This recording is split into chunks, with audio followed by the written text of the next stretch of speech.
Penjualan bendera dan umbul-umbul menjelang Hari Kemerdekaan Republik Indonesia yang biasanya menjadi momen puncak omset bagi para pelaku usaha musiman, kini tidak lagi secerah tahun-tahun sebelumnya.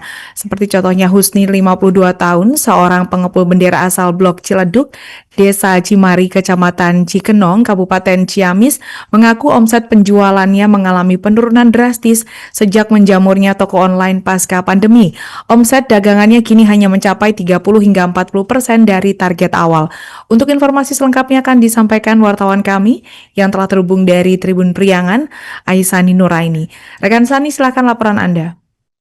Baik, terima kasih. Selamat sore, Alinda dan juga Tribuners dimanapun berada. Jadi untuk penjualan bendera merah putih ataupun umbul-umbul menjelang Hari Kemerdekaan Indonesia yang akan jatuh pada bulan Agustus mendatang, biasanya menjadi momen puncak daripada omset bagi para pelaku usaha musiman tersebut, namun kini tidak lagi secerah di tahun-tahun sebelumnya. Salah satu pengepul bendera bernama Husni, berusia 52 tahun, asal Blok Ciledug, Desa Cimari, Kecamatan Cikoneng, Kabupaten Ciamis, mengaku bahwasanya untuk omset penjualannya mengalami penurunan yang sangat drastis sejak menjamurnya toko-toko online pasca pandemi COVID-19 lalu.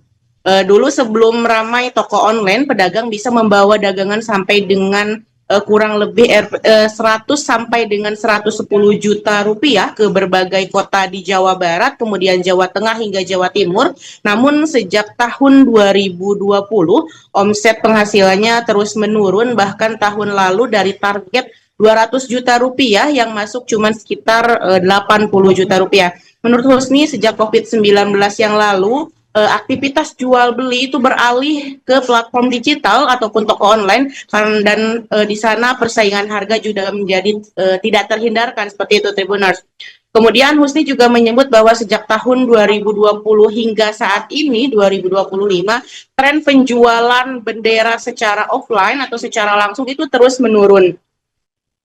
Ia juga mengungkapkan untuk terakhir kali ia menjual bendera-bendera dan laku keras itu sekitar tahun 2018 lalu, namun sejak tahun 2020 semakin lama semakin berat, dan juga saat ini ia berpikir dua kali jika mau memproduksi bendera-bendera dalam jumlah yang banyak karena takut tidak laku.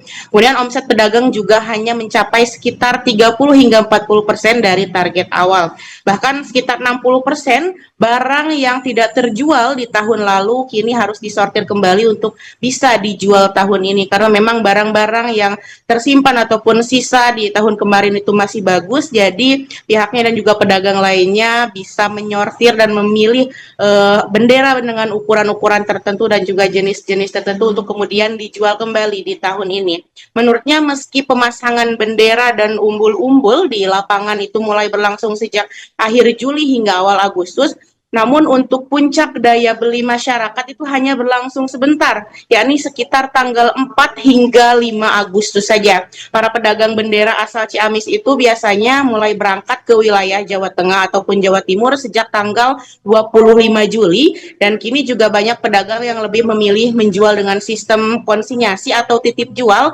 karena memang penjualan retail langsung di lapangan semakin tidak menjanjikan seperti itu.